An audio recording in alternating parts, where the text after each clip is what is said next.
Namaste, good evening, and a warm welcome to all of you to another episode of Janata Dost, a platform that connects and enables Aam Aadmi to interact, exchange, and bring to light important issues confronting the general public to the notice of our Janata Dost, J.D. Lakshminarayan Garu.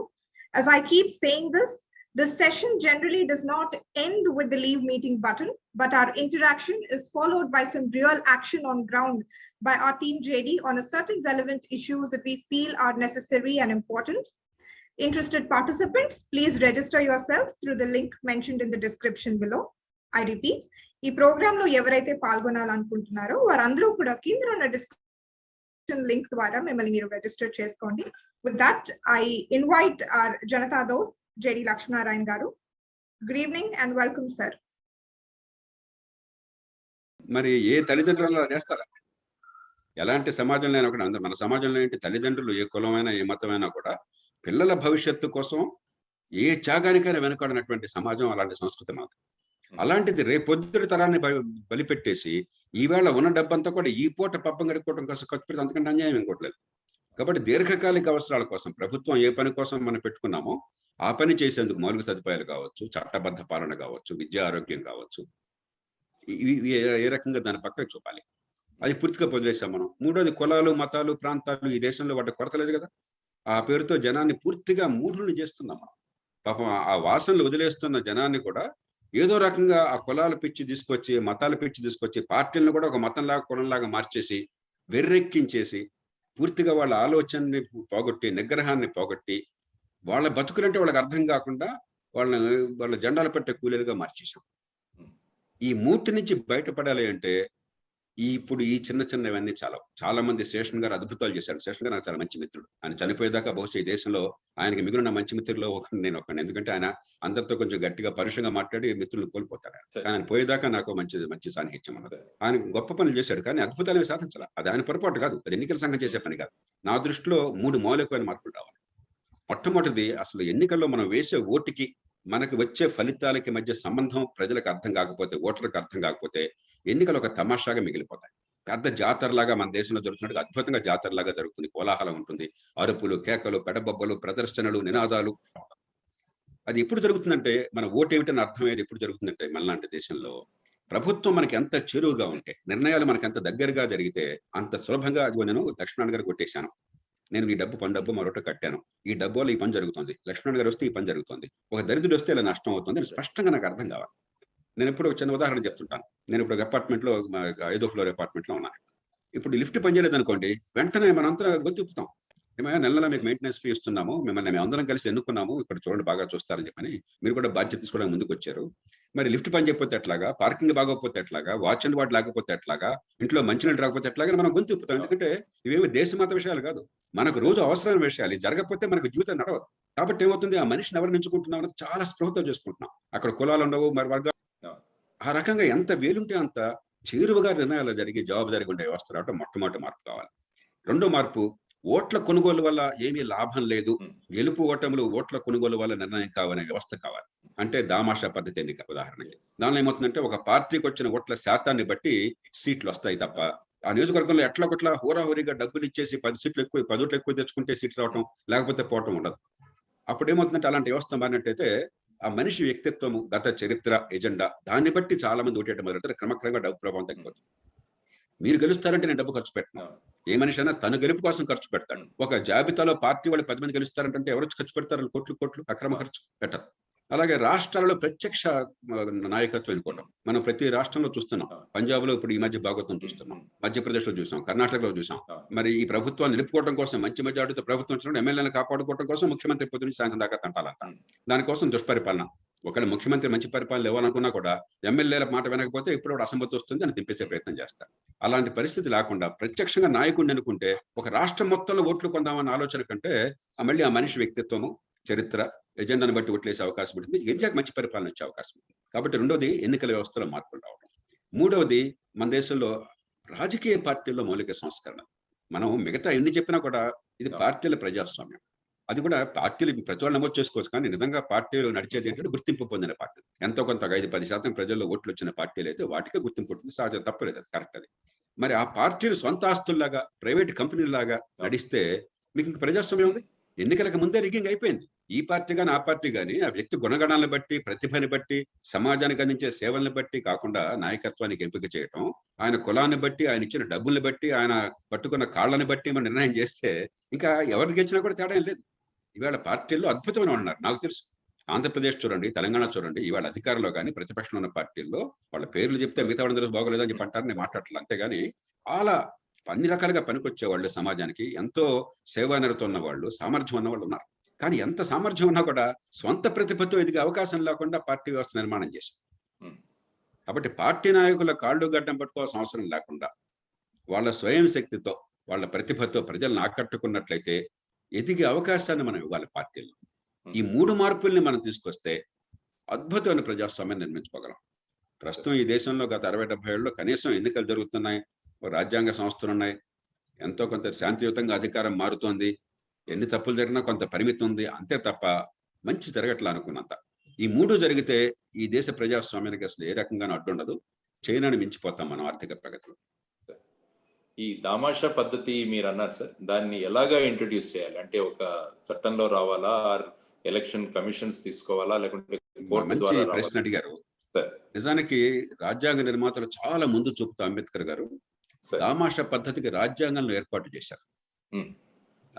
ఆనాటి రాష్ట్రపతి కీర్తిశేషులు ప్రణబ్ ముఖర్జీ గారు నేను చర్చిస్తున్నప్పుడు రాష్ట్రపతి భవన్లో ఈ అంశం వచ్చింది. ఇది ఎట్లా చేయాలి జయప్రకాష్ గారు, ఇది రాజ్యాంగ సవరణ కావాలి కదంటే నేను రాజ్యాంగాన్ని అప్పుడు రాష్ట్రపతి భవన్లో తెప్పించి ఆయనకు చూపెట్టాను. ఇది చూడండి, ఈ ప్రకరణాలు చూడండి. పూర్తిగా దామాషా పద్ధతి చేయడానికి, ఒక చట్ట ప్రకారం చేయడానికి వీలుగా ఏర్పాట్లు చేశారు మన జాతి నిర్మాతలు. వాళ్ళు చాలా ముందు చూపుతో చేశారు.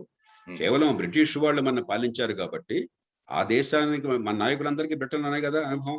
వాళ్ళు చదువుకున్నది అక్కడ, చూసింది అక్కడ రాజకీయ వ్యవస్థని. కాబట్టి ఆ అలవాటు ప్రకారం దాన్ని తీసుకొచ్చారు తప్పితే ఇంకే కారణము కాదు. కాబట్టి ఇది కేవలం ఒక చట్టం ద్వారా తీసుకొచ్చేయచ్చు.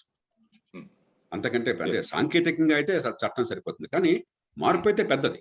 అంచేత రాజకీయ పార్టీ ఏకాభిప్రాయం కావాలి. మన దేశ పరిస్థితులు బట్టి అన్ని పార్టీలకి, జాతీయ పార్టీలు, ప్రాంతీయ పార్టీలు ఎవరికి నష్టం జరగకుండా అందరికీ కూడా మేలు జరుగుతున్న విశ్వాసాన్ని కలిగే చరిత్రలో కొన్ని మనం ఏర్పాట్లు చేసుకోవాలి.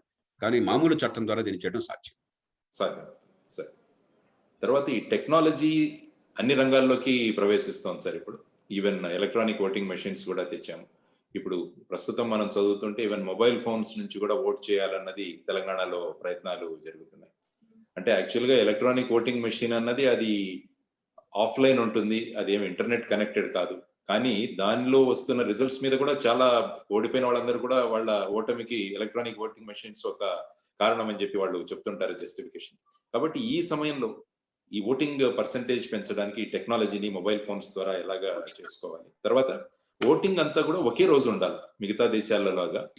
వీక్షకులు అడుగుతున్న ప్రశ్న సార్, దాని మీద మీ అభిప్రాయం. అన్నట్టుగా ఎలక్ట్రానిక్ ఓటింగ్ అనేది భారతదేశం అంత పెద్ద దేశమైనా కూడా దేశవ్యాప్తంగా కొంతమంది అనవసరంగా శంకలు రేకెత్తించినా కూడా మనకు అనుమానం రీతిలో మంచి నిష్పాక్షికంగా సమర్థంగా ఎలక్ట్రానిక్ ఓటింగ్ మిషన్ ద్వారా జరుగుతున్నారు. ఇది మంచి ప్రయోగం. 20 ఏళ్ళు పట్టింది ఈ ప్రయోగం. 83లో ప్రారంభించారు దీనికోసం అని చెప్పిన ప్రయత్నం.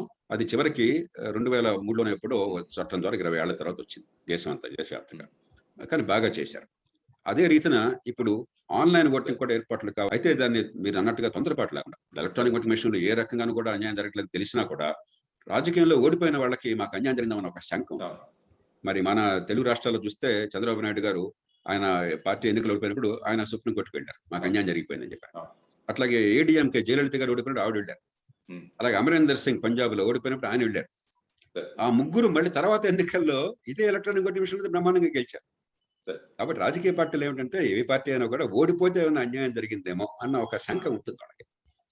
అది వాస్తవం కాకపోయినా కూడా శంకలు లేని రీతిన మనం కనుక వ్యవస్థ నిర్మాణం చేయకపోయినట్టయితే ఎన్నికల్లో ఏమన్నా పొరపాటు జరిగిందేమో, మోసం ఉందేమో అన్న ఆ భయాందోళనలు సమాజంలో ఎక్కువ మందికి ఉన్నట్టయితే ఆ ప్రజాస్వామ్యం ప్రమాదంలో పడుతుంది.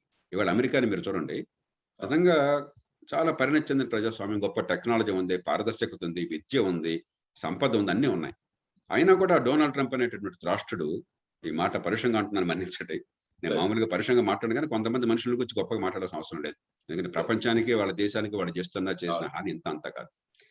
ఆ రాష్ట్రుడు చేస్తున్న దుష్ప్రచారం, పూర్తి అబద్ధపు ప్రచారం వల్ల అమెరికన్ సమాజంలో 20-30% మంది పూర్తిగా నమ్ముతున్నారు ఎన్నిక అంతా దొంగ ఎన్నిక అని చెప్పారు. సమాజం అల్లకల్లోలం అవుతున్నది. అంత పరిణతి చెందిన సమాజం కూడా మరి 2-3 కొన్ని వందల సంవత్సరాల చరిత్ర ఉన్నటువంటి ప్రజాస్వామ్యంలో కూడా అంత సంపద ఉన్నా కూడా, అక్కడ రాజ్యాంగ సంస్థలు మనకంటే చాలా బలంగా ఉన్నా కూడా ఆ సమాజం అల్లకల్లోలంగా ఉంది. కాబట్టి ఆ అపోహలకి ఆస్కారం ఉండకపోవచ్చు. కానీ అపోహల్ని గణనీయమైన సంఖ్యలో ప్రజలు నమ్మడం మొదలెడితే 1-2% మూర్ఖుల విషయం వదిలేయండి. 20-30% నమ్మడం మొదలెడితే సమాజం ప్రమాదంలో పడుతుంది. కాబట్టి ఆ ప్రమాదం లేకుండా క్రమక్రమంగా చేయటం అవసరం. స్థానిక ఎన్నికల్లో పెట్టండి. గుజరాత్‌లో ప్రారంభించారు. గుజరాత్‌లో ఎన్నికల్లో పెట్టినా కూడా కేవలం 800 మంది ఎంతమంది ఓటేశారట మున్సిపాలిటీలో. అదేం జరగల. కాబట్టి క్రమక్రమంగా దాన్ని పెంచండి. ఆ తర్వాత మరి అందరిని కూర్చోబెట్టి అన్ని రకాల విదేశాల్లో ఓటేసి వాళ్ళు ఉన్నారు. వాళ్ళందరికీ ఎలక్ట్రానిక్ ఓటింగ్ ఇవ్వండి. విదేశాల్లో ముందు ప్రవాస భారతీయులకు ఓటేసే హక్కునివ్వండి. ఇక్కడ ఈ దేశంలో నివాసం అవసరం లేకుండా కూడా. అలాగే అబ్సెంటీ బ్యాలెట్స్ ఉంటాయి. వాళ్ళందరికీ ఈ రకమైన హక్కునివ్వండి. అలా క్రమక్రమంగా మీరు విస్తరింపజేసినట్టయితే నెమ్మదిగా మనకు ధైర్యం కలుగుతుంది. తర్వాత పొరపాట్లు జరగడం గ్యారంటీ లేవు. ఎక్కడో మాస్కోలో కూర్చుని, బీజింగ్‌లో కూర్చుని, మరో చోట కూర్చుని మన కంప్యూటర్‌లో ఏం హ్యాక్ చేస్తారో మనకు అర్థం కావట్లేదు. కాబట్టి జాగ్రత్తలు తీసుకోవాలి. అదే సమయంలో టెక్నాలజీ అంటే మరి పూర్తిగా భయం కూడా పడకూడదు. ఒక 20 ఏళ్ళు పడుతుంది అనుకోండి. ఒకరోజు మొదలు కాదు. ఇప్పుడు ప్రారంభం చేస్తే దానిలో భాగంగా ఎప్పుడైతే ఎలక్ట్రానిక్ ఓటింగ్ మీరు ఇచ్చారో ఒక 15 రోజుల పాటు ఓటేసే అవకాశం కావచ్చు. ఇప్పుడు పోలింగ్ బూత్ అంటే పోలింగ్ సిబ్బందిని పెట్టి, రక్షకుల్ని పెట్టి, అక్కడ కావలిగేసి యంత్రాంగం అంతా నుంచుని కూర్చోవడం సాధ్యం కాదని చెప్పని కూడా నేను అర్థం చేసుకోగలను. కానీ ఎలక్ట్రానిక్ ఓటింగ్ ఏమన్నా ఒక 15 రోజుల పాటు టైం ఇచ్చేయచ్చు. ఎక్కడున్నా కూడా ఓటేసిన అవకాశం అవచ్చు. అలా చేస్తే ఏమవుతుందంటే మీరు అన్నట్టుగా సమాజంలో ఎప్పుడు కూడా ప్రజాస్వామ్యం నిలబడేది మధ్యతరగతి వర్గాల వల్ల. కాస్త నోరున్నది, కాస్త చదువు ఉన్నది, కాస్త అవగాహన ఉన్నది, డబ్బుకో మరో ప్రభావాలకు లొంగరు. మన పిల్లల భవిష్యత్తు ఎట్లా ఉంటుంది ఆలోచనలు పడుతుంది. అన్ని దేశాల్లో కూడా ప్రజాస్వామ్య దేశాల్లో, పరిణతి చెందిన ప్రజాస్వామ్య దేశాల్లో మధ్యతరగతి కీలక పాత్ర వహిస్తుంది. మన దేశంలో విచిత్రం ఏమిటంటే నిరుపేదలు ప్రజాస్వామ్యాన్ని బతికిస్తున్నారు. గ్రామీణ పేదలు గాని, పట్టణాల్లో నిరుపేదలు గాని పేదలు బతికిస్తున్నారు. అయితే దీనివల్ల మాకు ఉనికి ఉంటుంది. ఈ ఓటు కూడా ఇవ్వకపోతే రాజకీయ పార్టీల కార్యకర్తలు మాకు రోజువారీ చిన్న పనుల కోసం కూడా పట్టించుకోరు. సరే డబ్బులు ఎట్లాగో వస్తున్నాయి, కనీసం ఆ డబ్బులు అందాలన్నా కూడా ఓటేయారు కదా. ఈ రకరకాల కారణాలుగా పేదలు దాదాపు అందరూ వేస్తున్నారు. కానీ మధ్యతరగతి వర్గాలు, పట్టణీకులు చాలా మంది ఈ మధ్య కొంచెం పెరిగింది పూర్వంతో పోలిస్తే. కానీ మొత్తం మీద ఆ వర్గాలు పెద్దగా ఓటుకు వేస్తే తేడా ఉంది. ఎవరిస్తే మనకేమైంది ఒక నిరాశతోనూ, నిర్లిప్తతోనూ, ఒక నిహిలిజంతోనూ వాళ్ళు దూరంగా ఉంటున్నారు. ఏదో రకంగా వర్గాలు తీసుకోవాలని చెప్పంటే ఎన్నికల వ్యవస్థలో దామాషా పద్ధతి పెట్టామనుకోండి, దామాషా పద్ధతి ఉన్న అన్ని దేశాల్లో దాదాపు 10-15% ఎక్కువ ఓటింగ్ ఉంటుంది. అట్లాగే ఎలక్ట్రానిక్ ఓటింగ్ అంటే ఇచ్చామనుకోండి, అరే ఆ రోజు పని అనుకుని వెళ్ళాలా, దూరంగా వెళ్ళాలా, క్యూలో నుంచోవాలా, అలాంటి ఏ ఇబ్బంది లేకుండా ఇంట్లో ఓటేసుకోవచ్చు కదా అని చెప్పంటే అప్పుడు కొంచెం మనసుకి సమాధానం చెప్పడం కష్టం అవుతుంది. ఇంకెక్కువ మంది ఓటు వేస్తారు. ఇది ప్రజాస్వామ్యంలో అది మంచిది కూడా. కాబట్టి క్రమక్రమంగా దారికి వెళ్ళాలి, తొందరపడకూడదు. చాలా దేశాల్లో చాలా జాగ్రత్తగా, కొన్ని దేశాల్లో ముందుకెళ్ళి మనం వెనక్కి కూడా వచ్చారు అపోహలు అంటాం చేత. మన దేశంలో ఆచితూచి అడిగేయాలి. కానీ నేను అనుకోవడం ఖచ్చితంగా టెక్నాలజీని ఉపయోగించుకోవాలి. ఇందాక అన్నట్టుగా అబ్సెంటీ బ్యాలెట్స్ కానీ, విదేశాల్లో ఉన్న వాళ్ళు కానీ ఇలా క్రమక్రమంగా ప్రారంభించి, స్థానిక ఎన్నికలు ప్రారంభించి క్రమక్రమంగా ఈ దేశం అన్ని చోట్ల విస్తరించి ఏర్పాటు 20 ఏళ్లలో. తర్వాత నిన్న ఒక ప్రకటన వచ్చింది సార్. ఎందుకంటే ఈ మధ్య మీడియాలో వస్తున్నవి ఎన్ని సత్యాలు అసత్యాలు మనకు తెలియదు. ఏపీ లోక్సత్తా పార్టీ పునర్నిర్మాణం అని నూతన అధ్యక్షుడిగా బిశెట్టి బాబ్జీ, ఆయన 8 లక్షల్లో కార్యాచరణ అని మీరు రిలీజ్ చేసినట్టు సోషల్ మీడియాలో ఉంది సార్. ఆ సందర్భంగా మీరు ఏ విధంగా పార్టీని ప్రత్యక్ష ఎన్నికల లేకుంటే ప్రజలను చైతన్యవంతులుగా పార్టీ ఎన్నికల్లో పాలు పంచుకోదు. ఎన్నికలకు వ్యతిరేకం కాదు. అలాగే రాజకీయాలకు వ్యతిరేకం. రాజకీయం పవిత్రవాసమైన మొట్టమొదటి వాదిస్తున్నామని బహుశా ఆ పదాన్ని కాయిన్ చేసిన వాడిని.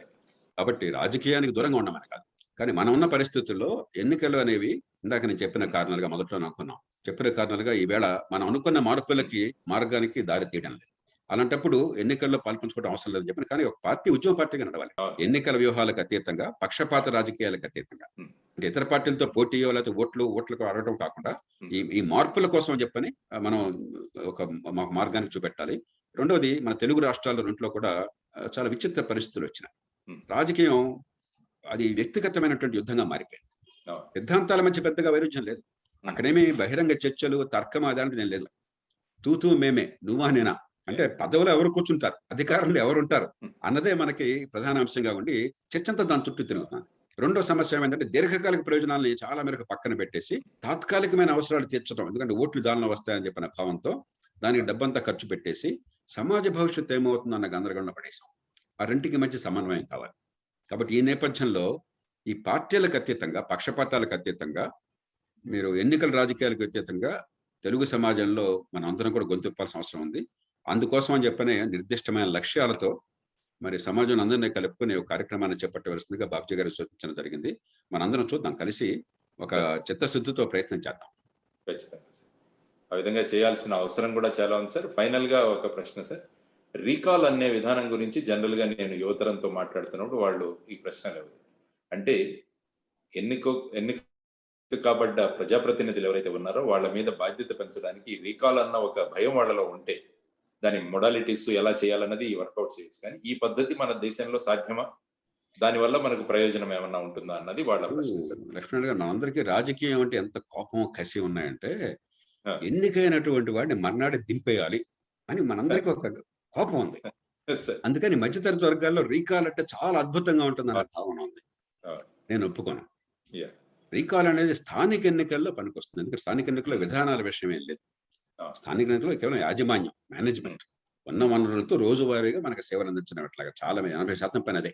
20% రేపటి నిర్మాణం ఉన్నా కూడా 80% పని అక్కడ ఈ రోడ్లు, ఈ ట్రాఫిక్, ఈ మంచినీళ్లు, ఈ మురుగునీటి పారుదల, వరద నీటి పారుదల, మిగతా పౌర సేవలు రోజువారీగా అందించరు. కాబట్టి వెంటనే సామర్థ్యాన్ని అంచనా వేసి బాగుంది బాగులేదని చెప్పేయచ్చు. కానీ ఒక రాష్ట్రము, ఒక దేశము మనం పరిపాలిస్తున్నప్పుడు చాలా సందర్భాల్లో రేపటి మంచి కోసం ఈ వేళ సుఖాన్ని కొంత త్యాగం చేయాల్సిన అవసరం వస్తుంది. ఒక క్లాష్ ఉంటుంది ప్రతి దేశంలో, మన దేశంలోనే కాదు, అమెరికా లాంటి దేశంలో, బ్రిటన్ లాంటి దేశంలో, ఫ్రాన్స్ లో, జర్మనీలో కూడా ఉంటుంది. ఈవేళ తాత్కాలికమైనటువంటి సుఖమా, లేకపోతే రేపటి కోసం కొంత త్యాగమా? రేపటి కోసం పనిచేస్తే కొంత రాజకీయ మూల్యాన్ని చెల్లించాల్సి వస్తుంది.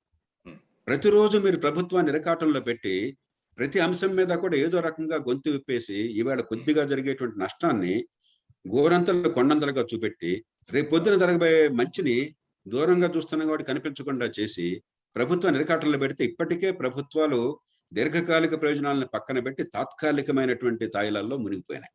రేపు పొద్దున ఇక దీర్ఘకాలిక ప్రయోజనాలను పూర్తిగా మర్చిపోతుంది సమాజం. ఓ ప్రభుత్వాన్ని 5 ఏళ్ల పాటు చూసి అంచనా వేయాలి.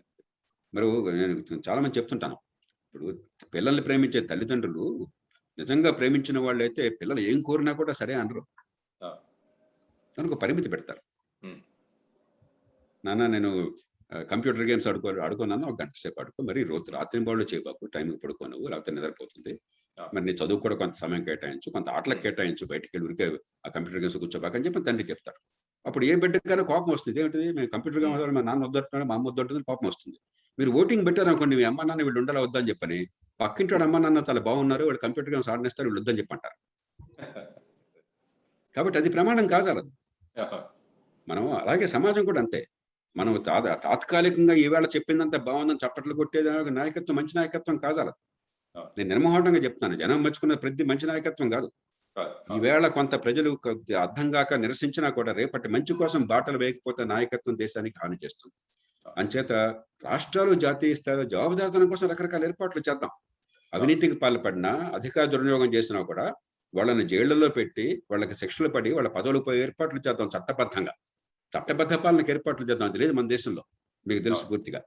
ఆ ఏర్పాట్లు చేద్దాం. కానీ ప్రతిరోజు ప్రభుత్వాన్ని ఇరుకున పెట్టి ఏనాడు ఏ నిర్ణయం చేస్తే ఎవరికి కోపం వస్తుందో అని చెప్పని ఏ నిర్ణయం చేయకుండా భయంతో నిండిపోవడం కానీ, లేకపోతే రేపటిని బలిపెట్టి ఈవేళ తాత్కాలికంగా ప్రజల్ని వశం చేసుకోవటం కానీ, దానికి ప్రభుత్వాలు పెడితే ఆ సమాజం నరకప్రాయం అవుతుంది. సో థ్యాంక్ యూ సార్, మీరు అనేక విషయాలు మా వీళ్లకు ప్రేక్షకులకు తెలియజేశారు.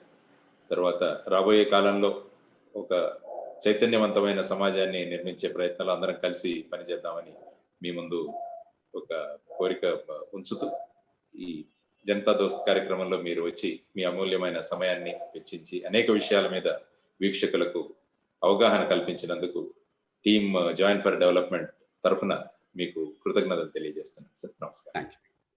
Thank you, sir. Thank you for that brilliant conversation. I'm supposed to be breaking both of you in between, but since there's a very intense conversation, I didn't want to break you. But sir, before I could let you go, there is a question from our side. I'd want both of you to answer to this. Meer caste person matladaru, caste politics. I thought this will be a very relevant question. Now there is a lot of noise, caste census, Ani. So why is there a sudden surge in the demand from all the political parties for a caste census? I mean, is it being done to calculate the quantifiable data and, for the sake of affirmative action and then settle this once and for all? Or is it actually committing a graver mistake of, opening up the Pandora's box for more political demands from caste parties and regional groups? I'd like you to answer to this question. Priyanka, this has nothing to do with affirmative action. It is a lie. Because already there are reservations, and the SCs and STs, they have as per the population, because we have the population census. For the BCs, there's no population census, but on an ad hoc basis, several states have been conducting some ad hoc census on some sample basis, sometimes universal basis. Some data is available, but specific subcaste data is not available. And in any case, Supreme Court has categorically and repeatedly stated, and quite rightly so, that there must be a cap. Affirmative action cannot be at the cost of competence in delivery, cannot be at the cost of public interest. Therefore, they put a reasonable cap of 50%.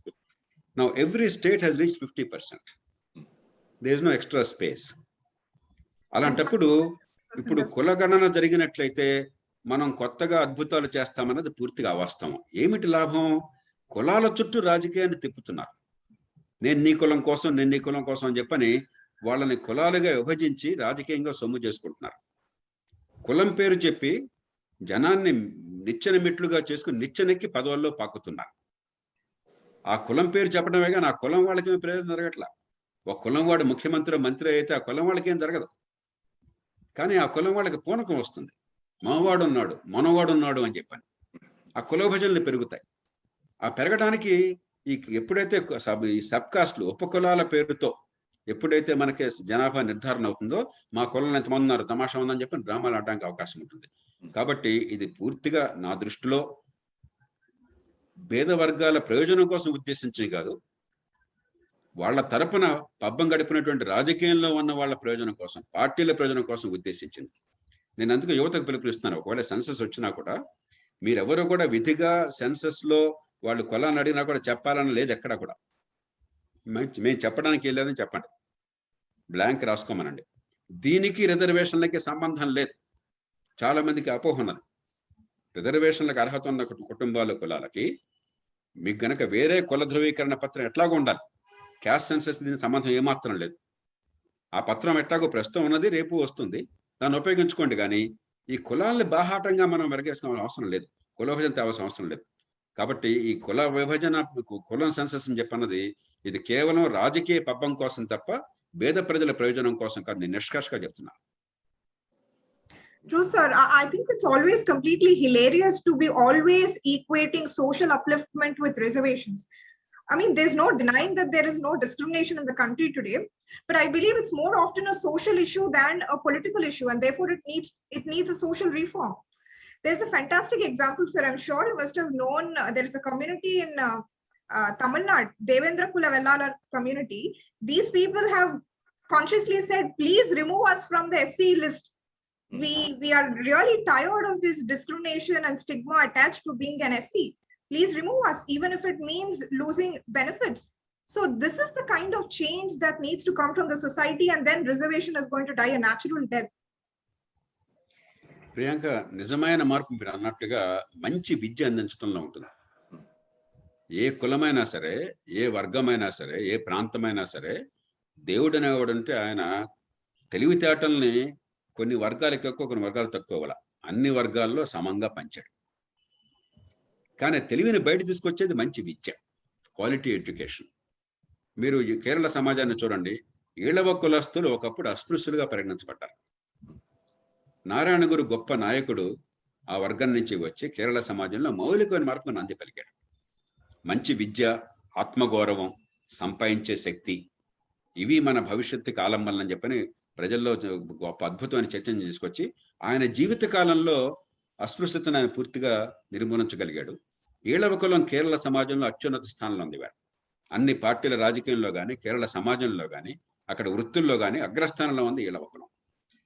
మన దేశంలో సమస్య ఏమైందంటే, తాత్కాలికంగా మనం ఉపశమనాన్ని ఇద్దాం అనుకున్న రిజర్వేషన్లు కల్పిస్తే, ఎందుకు తాత్కాలికంగా అనుకున్నారు? ఈలోగా దేశంలో ఉన్న పొరపాట్లు సరిదిద్దుదాము, ప్రతి బిడ్డకి తెలివితేటలను బయట తీసుకొచ్చే మంచి విద్యను అందిద్దామని చెప్పని ఆనాడు అంబేద్కర్ సంకల్పించారు. ఆ పని మనం ప్రయత్నం చేయకుండా ఇది శాశ్వత పరిష్కారంగా భావించి కులాల మధ్య చిచ్చు పెట్టి పబ్బం గడుపుకుంటున్నాం. ఈవేళ మనకి స్కూల్ విద్యలో 100కి 80 మందికి, నేను ఖచ్చితంగా చెప్పగలను, 100కి 80 మందికి స్కూల్ పాస్ అయినా, కాలేజీకి వెళ్ళినా, డిగ్రీ వచ్చినా, ఇంజనీరింగ్ చేసినా ఎందుకు కొరగానే చదువు అందిస్తున్నాం. కాగితాలు, సర్టిఫికెట్లు ఉంటుంది తప్ప. అలా ఉన్నంతకాలం బతుకులో ఉన్న తెలియదు. ప్రపంచంలో అంతర్జాతీయ సర్వేల్లో 74 దేశాల్లో సర్వే చేస్తే 15 ఏళ్ల వయసులో పాఠశాల విద్యలో మన దేశంలో 73వ స్థానంలో ఉన్నాం మనం. మనకంటే అధ్వానంగా ఒకే ఒక దేశం కిర్గిజిస్తాన్ ఉన్నది. ఆంధ్రప్రదేశ్, తెలంగాణలో 40-50% మంది 14-18 ఏళ్ల మధ్య ఉన్నవాళ్ళు, 14-18 అంటే స్కూల్ అయిపోవాలి, 10వ తరగతి అయిపోవాలి చదువు. 14-18 మధ్య వయసు ఉన్న వాళ్ళకి 40-50% మందికి గడియారం చూసి టైం చెప్పటం రాదు. ఇప్పుడు నా వాచ్లో కరెక్ట్గా 4:37 అయింది. 4:40 చెప్పగలుగుతున్నారు. 4:37 చెప్పిన 50% కూడా చెప్పలేకపోతున్నారు. మీరు విద్యను అంత అధ్వానంగా ఇచ్చి కనీస ప్రమాణాల విద్య లేకుండా చేసి రిజర్వేషన్లు ఇచ్చి ఎవరిని బాగు చేస్తాం అనుకుంటున్నారు? మోసం చేస్తున్నాం మనం అంతే. ప్రపంచంలో మరే దేశంలో ఈ విచిత్రం ఉండదు. రిజర్వేషన్ పొందిన వాళ్ళు నష్టపోతున్నాం, మాకేం బతుకు బాగుపట్టలేదన్న భావం, బాధ ఉన్నాయి. పొందని వాళ్ళందరికీ వాళ్ళకే దోచిపెడుతున్నారు, మాకు అన్నట్లయితే ఈర్ష్య, అసూయ ఉన్నాయి. దీనికి చాలా తెలివి కావాలి. రిజర్వేషన్ పొందే వాళ్ళకి అన్యాయం జరిగి పొందని వాళ్ళకి బాధ కలిగేటువంటి వ్యవస్థ నిర్మాణం చేయాలంటే దానికి చాలా గొప్ప తెలివి ఉండాలి. మన వాళ్ళు పనిచేస్తున్నారు. అంచేత రిజర్వేషన్లు ఖచ్చితంగా కొంతకాలం అవసరం. కానీ నిజంగా ఈ సమాజంలో అందరి బతుకుల్ని బాగు చేసేది మంచి ప్రమాణాల విద్య, తెలివితేటలు నిజంగా వెలికి తీసేటువంటి మంచి ప్రమాణాల విద్య ప్రతి బిడ్డకి అందించడం, వాళ్ళ కుటుంబం మీద భారం కాకుండా నైపుణ్యాన్ని ఇవ్వటం, ఉపాధిని కల్పించడం, పెట్టుబడులు, ఉపాధి, ఆదాయాన్ని పెరిగి ఏర్పాటు చేయటం. అది తప్ప అభివృద్ధికి, పేదరికం నుంచి బయటపడడానికి ఇంకో మార్గం లేదు. ప్రభుత్వం ఈ పని చేయగలదు.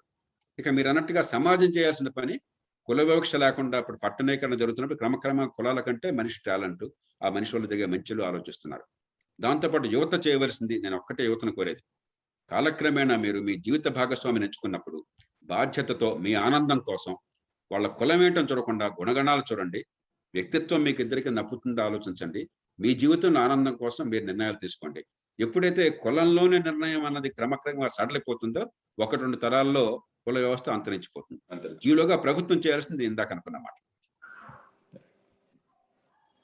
True, sir. And I can say this with a decent amount of observation that even with reservations, we are creating a very unbalanced and an unequal society.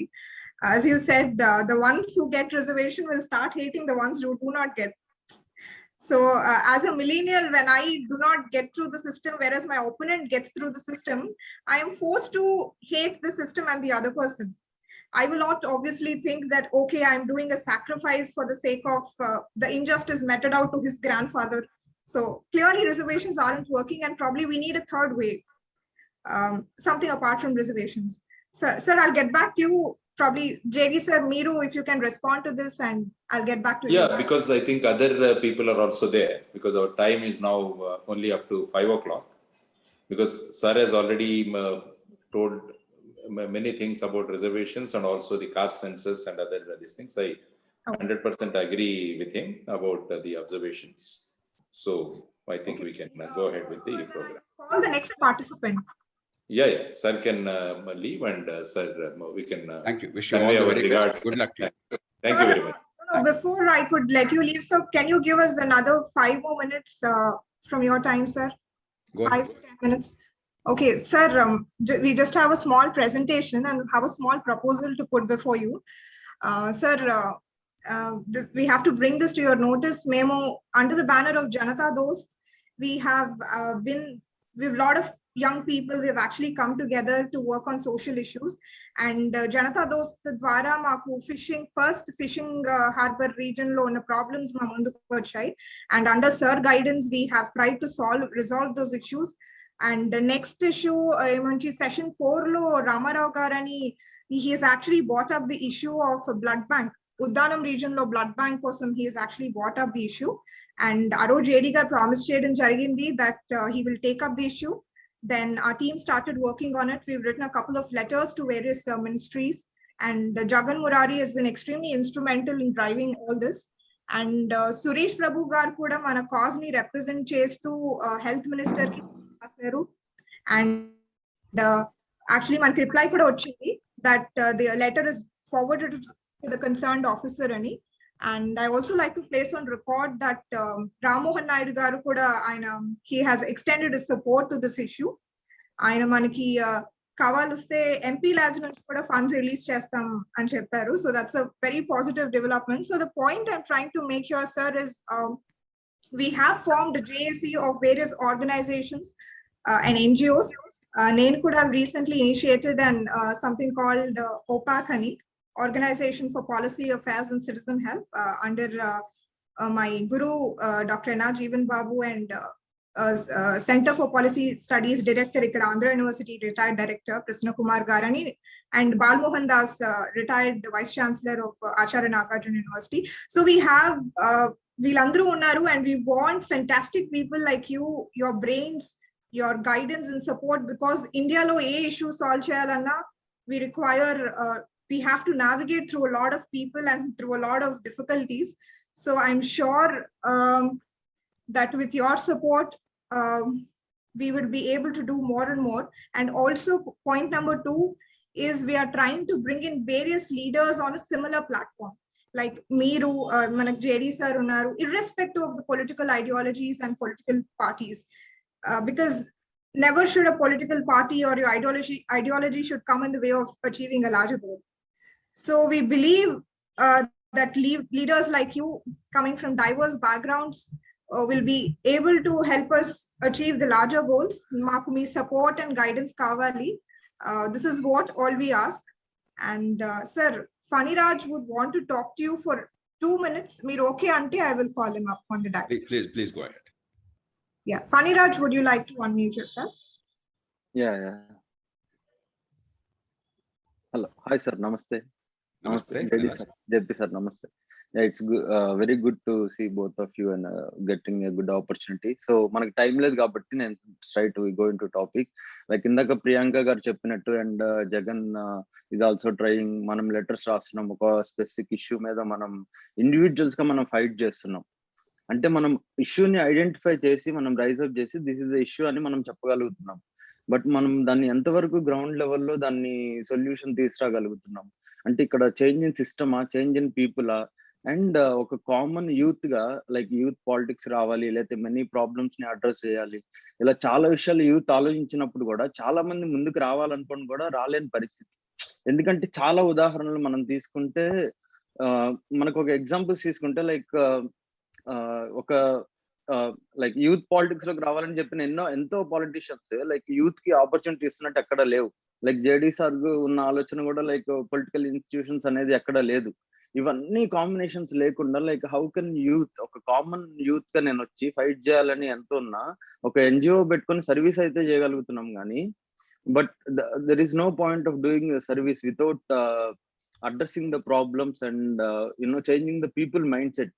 Me like మీ ఇద్దరు చాలా ఉన్నతమైన ఆలోచనలతో చాలా మంచి ఒక ఉద్దేశంతో మాలాంటి యూత్ ని డ్రైవ్ చేయటం కోసం ఇట్లాంటి చేంజ్ కోసం చేస్తున్నారు. సో మీ ఆలోచనని కింద లెవెల్ కి తీసుకెళ్ళటానికి మేము హండ్రెడ్స్ ఆఫ్ పీపుల్ ని, హండ్రెడ్స్ ఆఫ్ యూత్ ని మేము రెడీ చేయడానికి రెడీగా ఉన్నాం. లైక్ మాకున్న టీమ్స్ తో వేరే డిస్ట్రిక్ట్స్ తో మీ ఇద్దరు కలిసి ఈ ప్లాట్ఫామ్ మీద like you both come together and support with your ideology. We are very ready and very happy to take that into the ground level and work with the people. మనం real time లో ఎట్లా work చేయడానికి ఇది possible అవుతుంది అన్నది and నేను అడిగిన like Priyanka గారు అడిగిన Jagan our point of view is like మీరు ఐడియాలజీ మాకు చెప్పగలిగితే మేము గ్రౌండ్ లెవెల్ లో వర్క్ చేయడానికి very funny. Priyanka, all of you, we are truly proud of you.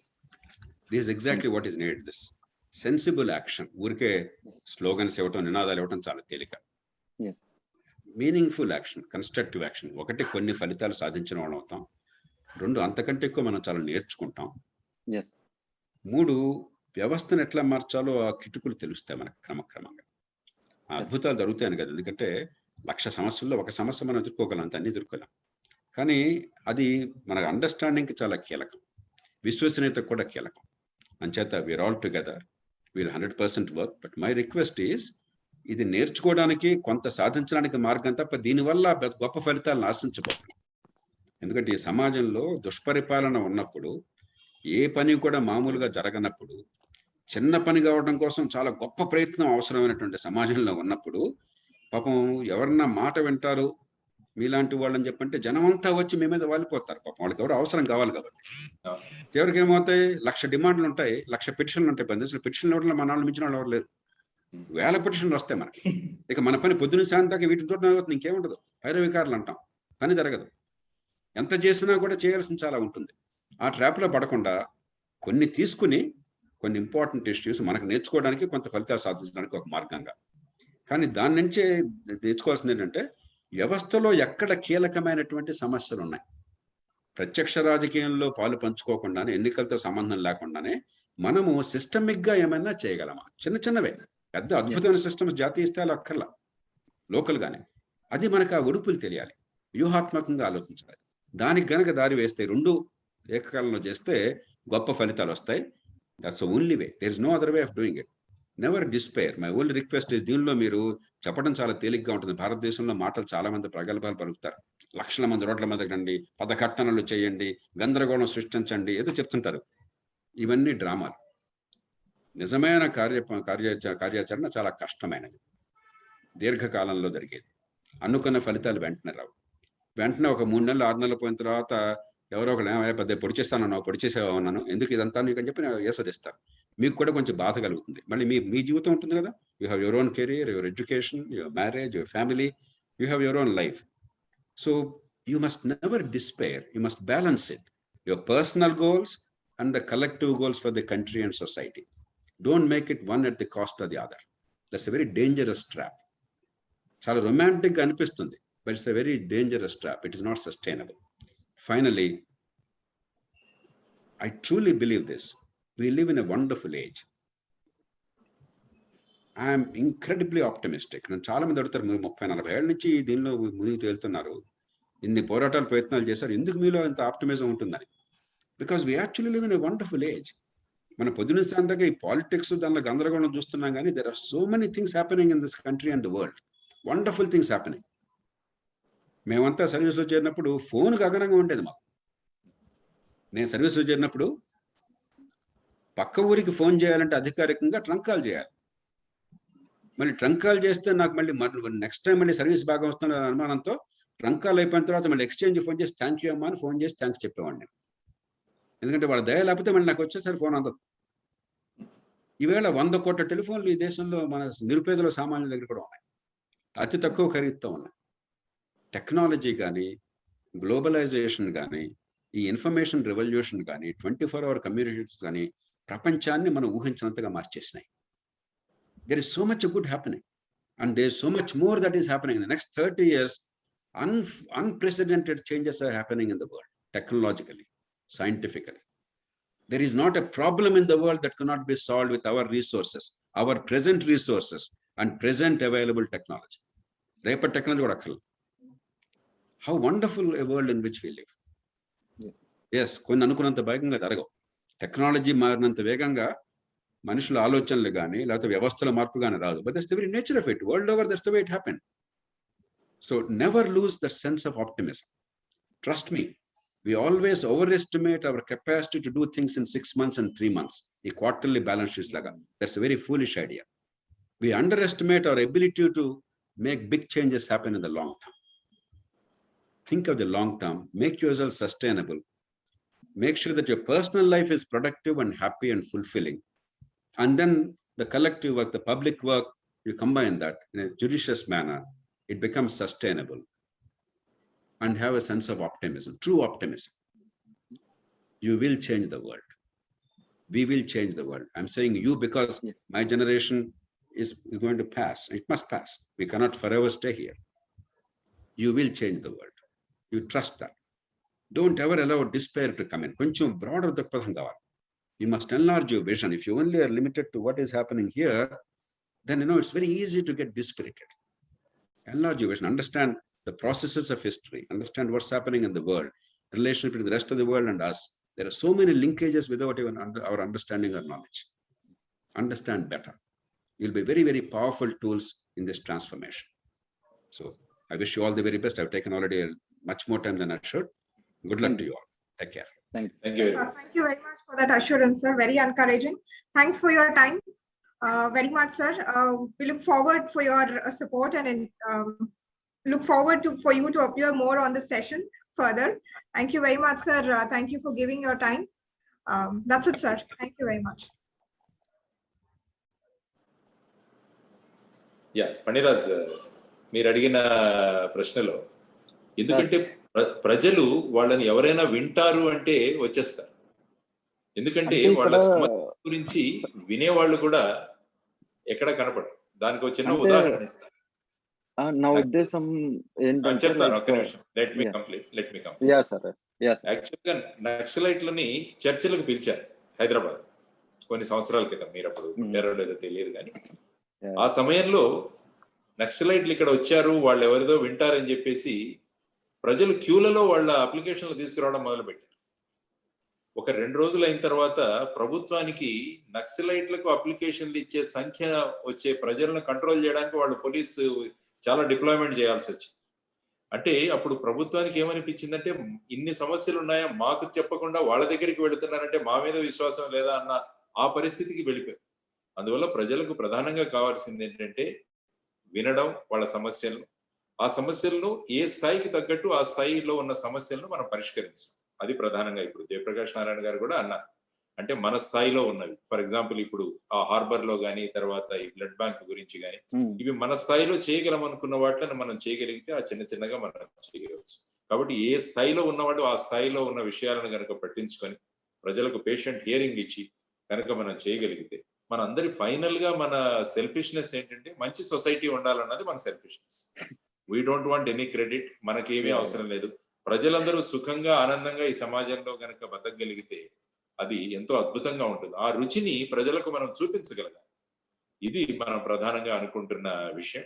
కాబట్టి ఆ సందర్భంగా మనం అంతా కలిసి ఈ ముఖ్యంగా జనతా దోస్ కార్యక్రమం పెట్టడానికి కూడా ఇదే విషయం. ప్రజా సమస్యలు తెలుసుకొని వాటిని ఏ రకంగా మనం సాల్వ్ చేయొచ్చు, ఏ స్థాయికి దాన్ని తీసుకువెళ్ళవచ్చు అన్నది మనం ప్రధానంగా అనుకుంటున్నాం. కాబట్టి ఆ దిశగా మనం అందరం కలిసి పనిచేద్దాం, ఒక మంచి సమాజాన్ని కలిసి ఏర్పాటు చేద్దాం.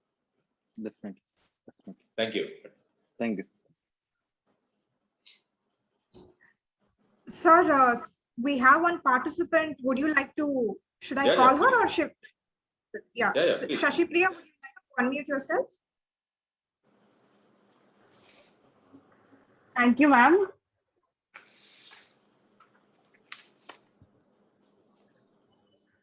Yes, Amma. Shashi Priya. So actually,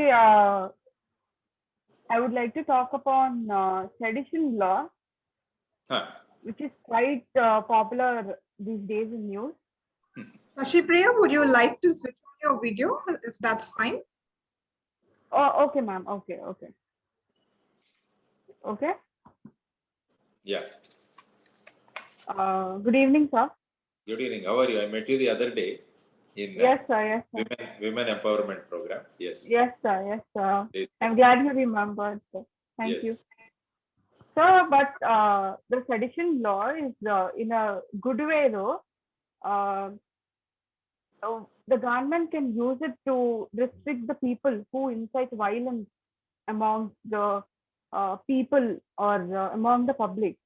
But it is not using it right, and it is also misused by the government in numerous ways.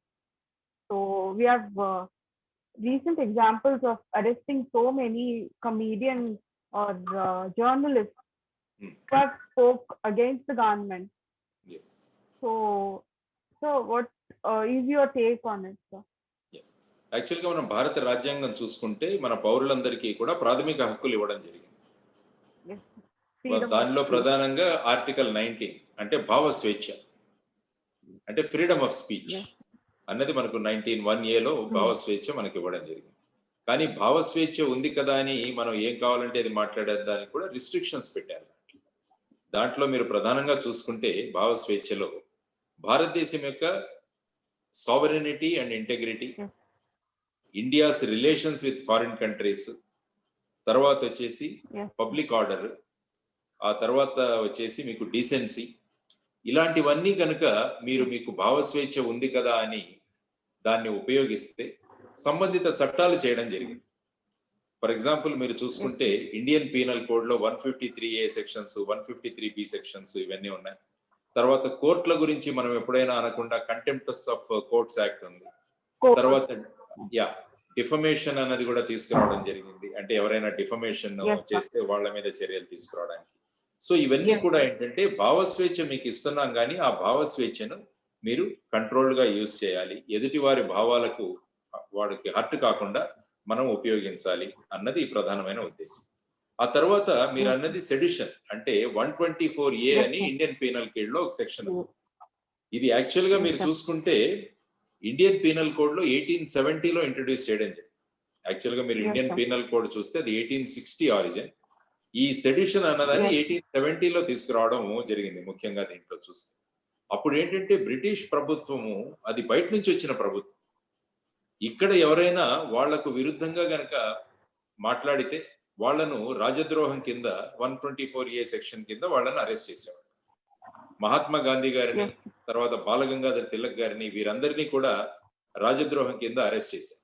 అప్పుడు మహాత్మా గాంధీ గారు ఏమన్నారంటే, ఇక్కడ పరిపాలిస్తున్న ప్రభుత్వం గురించి మాట్లాడడమే రాజద్రోహం అయితే నేను ప్రతిరోజు రాజద్రోహం చేయడానికి సిద్ధంగా ఉన్నాను అన్నారు. అంటే ప్రజల యొక్క భావాలు ప్రభుత్వానికి తెలియజేయడం, ప్రభుత్వం తప్పు చేస్తుంటే దాని గురించి మాట్లాడడం అన్నది ప్రజాస్వామ్యంలో. అప్పుడు ప్రజాస్వామ్యం లేదు, రాజస్వామ్యం ఉండింది, అప్పుడు బ్రిటిష్ స్వామ్యం ఉండింది. కానీ మనకు ఇండిపెండెన్స్ వచ్చిన తర్వాత కూడా దీన్ని కంటిన్యూ చేసి యాక్చువల్ గా కాన్స్టిట్యూయెంట్ అసెంబ్లీలో డిస్కషన్స్ మీరు చూస్తే ఈ సెడిషన్ అన్నదాన్ని తీసేయాలని అన్నారు, కానీ దానికి తర్వాత ఇంట్రడ్యూస్ చేయడం జరిగింది. అలాగే వచ్చింది. తర్వాత కేదార్నాథ్ అనే జడ్జిమెంట్ లో సుప్రీంకోర్టు 1962లో ఏం చెప్పిందంటే ఈ సెడిషన్ అన్నది ఉండాలి. ఎప్పుడైతే ప్రజలు ప్రభుత్వానికి విరుద్ధంగా చేస్తుంటారు, కార్యక్రమాలు చేస్తుంటే, ఫర్ ఎగ్జాంపుల్ నక్సలైట్ యాక్టివిటీస్ ఉన్నాయి, వీళ్ళందరూ కూడా ప్రభుత్వాన్ని దించడానికి, తర్వాత బ్యారెల్ ఆఫ్ ది గన్ నుంచి మేము ప్రభుత్వాన్ని, తుపాకీ గొట్టం నుంచి మేము రాజ్యాన్ని స్థాపిస్తాము అన్న ఇది వస్తుంది. అప్పుడు ఏమవుతుందంటే అది it constitutes an offence under 124A. So Kedarnath లో ఇది జడ్జిమెంట్ ఇవ్వడం జరిగింది. కానీ కాలక్రమేణా ప్రజాస్వామ్యంలో చాలా మార్పులు వచ్చాయి. మనం భావ స్వేచ్ఛ, భావ ప్రకటన చేయడానికి అనేక మార్గాలు వచ్చాయి. ప్రభుత్వం ఎప్పుడు కూడా కన్స్ట్రక్టివ్ క్రిటిసిజం ని యాక్సెప్ట్ చేయాలి. సపోజ్ మీరు ఏదైనా తప్పు చేస్తుంటే ప్రభుత్వం నా పాలసీస్ అన్ని బాగున్నాయి అనుకొని నా పాలసీస్ ని క్రిటిసైజ్ చేస్తే వాళ్ళని నేను రాజద్రోహం కింద వేస్తాను అంటే అది ఇప్పుడు చల్లదు. అందుకనే రీసెంట్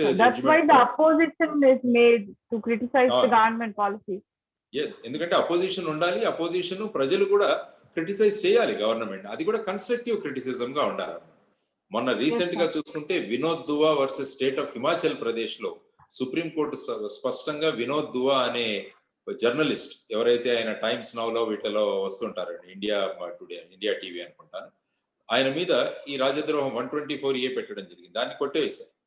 తర్వాత యాక్చువల్ గా ఈ రాజద్రోహం అన్న సెక్షన్ ను కూడా తీసివేయాలి అన్న చర్చ కూడా జరిగింది. చాలా మంది సుప్రీంకోర్టు జడ్జెస్ బి శ్రీకృష్ణ గారు కానీ, మదన్ లోకూర్ గారు కానీ, ఇప్పుడు రీసెంట్ గా రిటైర్ అయిన ఫాలింగ్టన్ నారిమన్ వాళ్ళ సన్, ఆయన కూడా మన జడ్జి నారిమన్ గారు, ఆయన కూడా మాట్లాడడం జరిగింది. సో ఇవన్నీ చూస్తే ఈ 124A అన్నదాన్ని రివైవ్ చేసి ఇప్పుడు రాజులే లేనప్పుడు రాజద్రోహం ఎలా అవుతుంది అన్నది ఒక భాగం. కాబట్టి దీని గురించి రివ్యూ తీసుకొని ప్రభుత్వాలు నిర్ణయం తీసుకోవాలి. ఎందుకంటే ప్రజాస్వామ్యంలో భావ ప్రకటన ఉండాలి, భావ స్వేచ్ఛ ఉండాలి, దాన్ని కన్స్ట్రక్టివ్ క్రిటిసిజం గా వాడడానికి, ఇది ప్రభుత్వానికి ఇతరుల వాళ్ళ గొంతు నొక్కేయడానికి ఒక అస్త్రంగా వాడకూడదు. అది మనం నేర్చుకోవాల్సిన విషయం. ఎందుకంటే ఇప్పుడు ప్రభుత్వానికి వ్యతిరేకంగా ఎక్కడ మాట్లాడినా కూడా దాన్ని ఒక అస్త్రంలాగా వాడుకుంటున్నాం. అది ఎప్పుడు అస్త్రంలాగా వాడుకోకూడదు. సో ఈ 124A సెడిషన్ అన్న దాన్ని త్వరలో మన ఇండియన్ పీనల్ కోడ్ నుంచి తొలగివేస్తూ, ఎందుకంటే రకరకాల సెక్షన్స్ ఉన్నాయి, ఆ సెక్షన్స్ అన్నింటినీ కూడా మనం వినియోగించుకోవచ్చు. కాబట్టి రాజద్రోహం కింద గొంతులు, ప్రజా గొంతుగా నొక్కకూడదు అన్నది మీరు ఏదైతే అంటున్నారో దాంతో కూడా నేను ఏకీభవిస్తాను.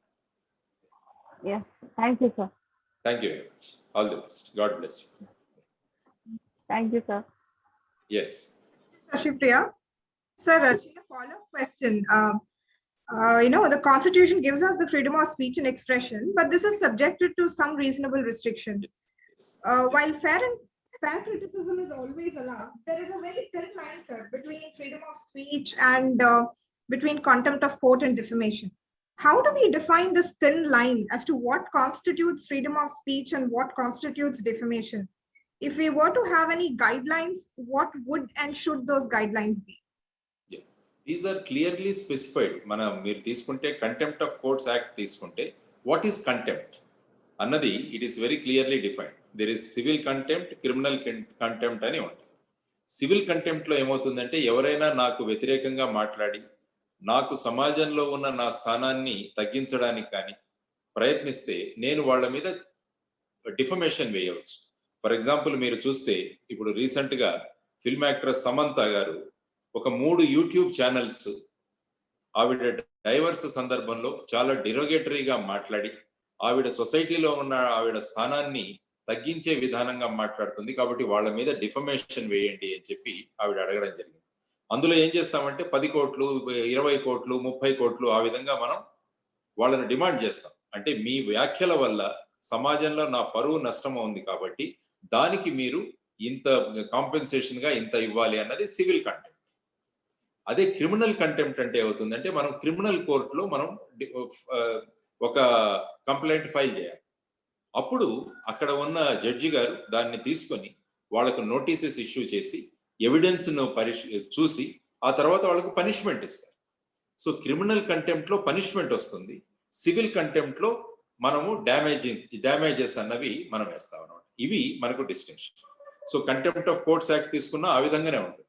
అంటే కంటెంప్ట్ ఆఫ్ కోర్ట్స్ ఎప్పుడంటే న్యాయమూర్తుల పట్ల వాళ్ళ ప్రవర్తన పట్ల మనం ఓపెన్ గా క్రిటిసైజ్ చేస్తే, ఫర్ ఎగ్జాంపుల్ ఆంధ్రప్రదేశ్ రాష్ట్రంలో చూస్తే జడ్జీలను దూషించారు అని చెప్పి సిబిఐ ప్రస్తుతం ఇన్వెస్టిగేట్ చేస్తుంది.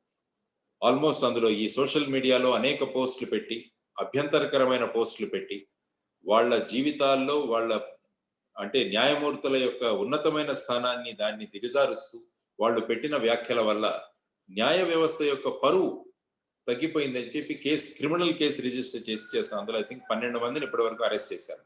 కాబట్టి కంటెంప్ట్ ఆఫ్ కోర్ట్స్ లో సివిల్ కంటెంప్ట్ ఉంది, క్రిమినల్ కంటెంప్ట్ ఉంది. డిఫమేషన్ లో కూడా ఆ విధంగా ఉందన్నమాట. నేను సివిల్ డ్యామేజెస్ చేయొచ్చు, క్రిమినల్ గా కూడా నేను వెళ్ళవచ్చు. అలాగా అనేక చట్టాలు.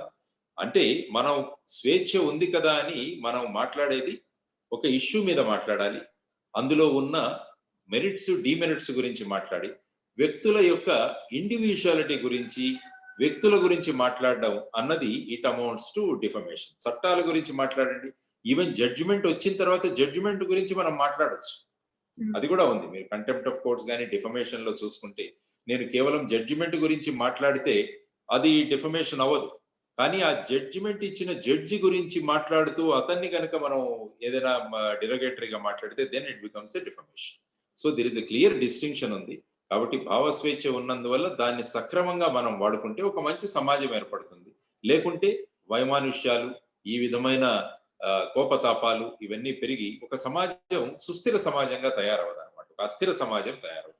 కాబట్టి we have to be extremely careful when we are using the word. అందుకనే అంటారు విల్లులోంచి వచ్చిన బాణం, నోటి నుంచి దాటిన మాట, వెళ్ళిపోయిన సమయం మళ్ళా తిరిగి రావు అని చెప్పేసి. కాబట్టి వీటన్నిటిని కూడా మనం సక్రమంగా ఉపయోగించుకోవాలన్నది మనం నేర్చుకోవాల్సిన అంశం. True, sir. I'll not extend the conversation. Yeah. Next, I have Manoj. Manoj, would you like to unmute yourself? Okay Yes. Hello sir. Yeah నమస్తే మనోజ్, ఎక్కడ టైం చెప్పండి. తక్కువ ఉంది, నేను తొందరగా చెప్తాను సార్. యా కొద్దిగా ఈ రోజు కొద్దిగా వేరే ప్రోగ్రామ్స్ ఉండవు, ప్లీజ్ ఓకే చెప్పండి. సార్. సార్ మన as per law all government servants government servants are not public servants, all public servants are not government servants. Government job చేసే వాళ్ళు వేరే ఏ బిజినెస్ కానీ ప్రైవేట్ గా ఏం చేయకూడదు. కానీ పీపుల్ రిప్రజెంటేటివ్స్ వాళ్ళు ఎమ్మెల్యేలు ఎంపీలుగా ఉంటూ సినిమాలో నటిస్తున్నారు, ఇతర వ్యాపారాలు చేస్తున్నారు, వాళ్ళని మనం ఏ విధంగా కట్టడి చేయాలి? ఈ వ్యవస్థలో ఏదైనా మార్పు తీసుకురావాలి. యా సో ఇది ఒక మంచి ప్రశ్న. యాక్చువల్ గా మీరు చూస్తే కోడ్ ఆఫ్ కాండక్ట్ అని ఉంటుంది, all India service conduct rules అని 1963 అనుకుంటాను. అక్కడ కాండక్ట్ మనకు చెప్పబడింది. అంటే సివిల్ సర్వీసెస్ లో ఉన్న వాళ్ళు ఏ విధమైన కాండక్ట్ ఉండాలి, వాళ్ళ ప్రవర్తన ఏ విధంగా ఉండాలి అని చెప్పి. ఫర్ ఎగ్జాంపుల్ మీరు అన్నట్టు బిజినెస్ చేయడం కానీ, ఆ తర్వాత వచ్చేసి ఏ భూ లావాదేవీలతో మీకు సంబంధం ఉందో అందులో మీరు చేయడం, తర్వాత ఇంటిమేషన్స్ ఇవ్వడం. అంటే మీరు ఫర్ ఎగ్జాంపుల్ మీరు పబ్లిక్ సర్వెంట్ గా ఉంటూ ఏదైనా భూమి కొనుక్కుంటున్నప్పుడు ముందే ఇన్ఫార్మ్ చేయాలి ప్రభుత్వాన్ని, నేను ఈ విధంగా కొనుక్కుంటున్నాను. తర్వాత ఇన్కమ్ ట్యాక్స్ రిటర్న్స్, తర్వాత ప్రతి జనవరి 30 లోపల ఇమూవబుల్ ప్రాపర్టీ రిటర్న్స్ అన్నవి మనం సబ్మిట్ చేయాలి. అంటే నా దగ్గర ఈ సంవత్సరంలో నేను ఏ ప్రాపర్టీస్ కొన్నాను అని చెప్పేసి ప్రభుత్వానికి ఇంటిమేట్ చేస్తే ఈ ఇంటిమేషన్ అంతా కూడా ఓపెన్ వెబ్సైట్ లో దొరుకుతుంది మీకు. ఆ కన్సర్న్డ్ డిపార్ట్మెంట్ వెళ్తే, ఫర్ ఎగ్జాంపుల్ పోలీస్ కావాలంటే మినిస్ట్రీ ఆఫ్ హోమ్ అఫైర్స్, తర్వాత అడ్మినిస్ట్రేటివ్ సర్వీస్ వాళ్ళు కావాలనుకుంటే department of personal and training. So ఈ విధంగా కోడ్ ఆఫ్ కండక్ట్ ఉంటుంది. సో ఇప్పుడు మీరంటున్నది ఏంటంటే పబ్లిక్ సర్వెంట్స్ ఎవరైతే ఉన్నారో, అంటే వీళ్ళంతా పబ్లిక్ సర్వెంట్స్, అంటే ప్రభుత్వం జీతాలు కన్సాలిడేటెడ్ ఫండ్ ఆఫ్ ఇండియా నుంచి ఎవరైతే జీతాలు పొందుతున్నారో వాళ్ళందరూ కూడా పబ్లిక్ సర్వెంట్స్. యాక్చువల్ గా గవర్నమెంట్ సర్వెంట్స్ అన్న కాన్సెప్ట్ లేదు అసలు. మనమే గవర్నమెంట్ సర్వెంట్స్ అంటుంటాం కానీ చాలా మంది అది తప్పు. Everybody is a public servant. Public ప్రజల యొక్క సేవకులు వీళ్ళంతా. అంటే సివిల్ సర్వీసెస్ లో కానీ ప్రభుత్వ ఉద్యోగాలు చేస్తున్న వాళ్ళు కానీ వీరంతా కూడా సేవకులుగా పని చేయాలి అన్నది యాక్చువల్ గా రాసింది. కానీ ఇప్పుడు సేవకులుగా పనిచేస్తున్నారా లేకుంటే వాళ్ళ మీద బాసుల్లాగా పనిచేస్తున్నారా అన్నది మన మీద కూడా ఆధారపడి ఉంటుంది. సో పబ్లిక్ డిమాండ్ చేయాలి వాళ్ళ దగ్గర నుంచి, మా ట్యాక్సుల వల్ల మీ జీతాలు వస్తున్నాయి, మనం ఏ విధంగా అయితే ఎవరికైతే శాలరీ ఇస్తామో వాళ్ళ దగ్గర నుంచి పని ఏ విధంగా మనం ఎక్స్పెక్ట్ చేస్తామో అదే విధంగా మా ట్యాక్సుల నుంచి మీ జీతాలు వస్తున్నాయి కాబట్టి మీరు ఈ పనులు చేయాలని పబ్లిక్ డిమాండ్ చేయాలి, పబ్లిక్ సర్వెంట్స్ దగ్గర నుంచి. ఆ పరిస్థితి రావాలి, అటువంటి స్థితిని మనం కల్పించగలగాలి. దానికి కావలసిన రాజకీయ నేతృత్వం కావాలి, తర్వాత రాజకీయాల్లో మెచ్యూరిటీ కూడా కావాలి. సో అటువంటి వ్యక్తులు గనక రాగలిగితే నిజమైన ప్రజాస్వామ్యం, నిజమైన ప్రజా సేవకులు ఎలా ఉంటారో అన్నది చూసుకోవాలి. తర్వాత మీరంటున్నట్టు ఎమ్మెల్యేలు కానీ ఎంపీలు కానీ ఎవరైతే ఎన్నికవుతున్నారో వాళ్ళు కూడా శాలరీ వస్తుంది. కానీ వాళ్ళకి శాలరీ ఏంటంటే ఈ వాళ్ళ పదవిలో ఉన్న కాలం, ఆ తర్వాత పెన్షన్ కూడా వస్తుంది వాళ్ళకి. ఇప్పుడు ఒక 10 రోజులు మీరు ఎమ్మెల్యేగా కానీ ఎంపీగా కానీ పనిచేసినా మీరు జీవితకాలం మీకు పెన్షన్ వస్తుంది. ఆ పెన్షన్ కూడా పెరిగిపోతుంది ప్రతి సంవత్సరం. వాళ్ళు ఒక కొత్త చట్టాలు తీసుకొచ్చి వాళ్ళు చేసుకున్నారు. కాబట్టి మీ ప్రశ్న ఏంటంటే ఈ విధంగా వస్తున్నప్పుడు వాళ్ళు వేరే సోర్సెస్ నుంచి మీరు అన్నట్టు సినిమాలో నటించడం కానీ బిజినెస్లు చేసుకోవడం కానీ వాటిలోంచి వాళ్ళు సంపాదన చేయడం అది సబబా కాదా అన్నది మీరు ముఖ్యంగా అడుగుతున్న విషయం. కాబట్టి అది అందులో కోడ్ ఆఫ్ కాండక్ట్ అన్నది all India public servant civil services conduct rules అన్నవి ఉన్నాయి, కానీ వీళ్లకు ఆ విధమైన కోడ్ ఆఫ్ కండక్ట్ అన్నది లేదు సర్వసాధారణంగా. ఎక్కడ కూడా code of conduct for elected representatives అన్నది ఎక్కడ లేదు. So it is their behaviour. కాబట్టి మీరు అన్నట్టు వాళ్ళు ఈ కాలంలో తర్వాత ఏంటంటే వాళ్ళు ఎలక్షన్స్ లో నిలబడినప్పుడు వాళ్ళ ప్రాపర్టీస్ ఇవన్నీ కూడా వాళ్ళు ఇన్ఫార్మ్ చేయాలి. మీకు డైరెక్ట్ గా ఓపెన్ వెబ్సైట్ లో దొరుకుతుంది. ఎలక్షన్ కమిషన్ కానీ లేకుంటే మై నేత అని ఒకటి ఉంది, అందులో కూడా వాళ్ళందరివి కూడా ఇన్కార్పొరేట్ చేశారు. సో ప్రజలు డైరెక్ట్ గా వాళ్ళ ఆస్తులు ఏంటో అన్నది వాళ్ళు చెప్పుకుంటూనే ఉంటారు. కాబట్టి నేను ఐ అగ్రీ 100% విత్ యూ. వాళ్ళకు కూడా there should be a code of conduct and during that time they should follow the code of conduct. Only ఈ ఎర్నింగ్స్ మీద వాళ్ళు ఆధారపడి వాళ్ళు చేసగలిగే ఈ విధంగా రావాలి. ఆర్ కొన్ని కండిషన్స్ వాళ్ళు డిఫైన్ చేయొచ్చు ఈ విధమైన కండిషన్స్ లో. ఎందుకంటే ఈ సివిల్ సర్వెంట్స్ అన్న వాళ్ళు పర్మనెంట్ ఎగ్జిక్యూటివ్ అంటే ఒకసారి నేను ఉద్యోగంలో జాయిన్ అవుతే నేను రిటైర్ అయ్యేంత వరకు నా మధ్యలో నా సర్వీసు తర్వాత నేను చేసిన పదార్థాలు సక్రమంగా ఉంటే నేను చివరికి రిటైర్ అవుతాను. రిటైర్ అయిన తర్వాత కూడా నాకు పెన్షన్ వస్తుంది. కానీ వీళ్లకు ఆ విధమైన ఇది లేదు. అంటే ఒకసారి కంటెస్ట్ చేసిన తర్వాత రెండోసారి ఎన్నికవుతారన్న ఇది లేదు. So they are not permanent representatives of people. They are only public representatives in the relevant point of time. So అది that may get into a clash. So they will ask, ఇది అయిన తర్వాత మేము గనక మళ్ళా ఎన్నుకోకపోతే మరి ఈ 5 సంవత్సరాల్లో మేము వ్యాపారాలు చేసుకోగాని ఇతర పద్ధతుల్లో చేసుకోవాల్సిన డబ్బు మేము చేసుకోకుంటే మరి మా జీవితాలు 5 సంవత్సరాల తర్వాత ఏమవుతుంది అన్నది కూడా అదొక ఆర్గ్యుమెంట్. అంతే కదా హరీష్?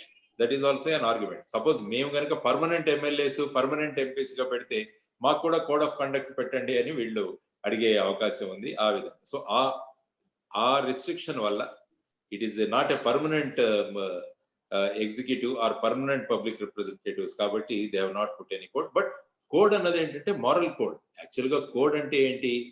జనసామాన్యాల్లో మనం ఎలా ప్రవర్తించాలన్నదాన్ని ఒక రాత రూపంలో రాసుకుంటే అదే కోడ్ అవుతుంది.